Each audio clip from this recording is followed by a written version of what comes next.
আক্রমণ প্রতি আক্রমণ টানা 4 দিন ধরে ইরান ইসরায়েলের মধ্যে সংঘর্ষ ক্রমেই আরো উত্তপ্ত পশ্চিম এশিয়া।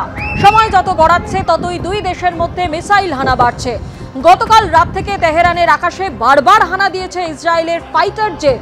ইরানের দাবি, তৈল শোধনাগার, পারমাণবিক কেন্দ্র, এমনকি ঘন জনবসতিপূর্ণ এলাকায় চলছে আক্রমণ।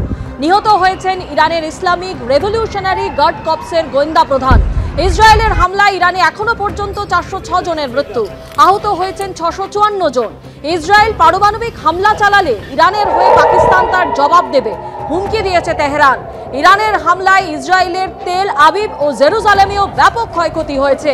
ইরানের হামলায় মৃত্যু হয়েছে 13 জনের।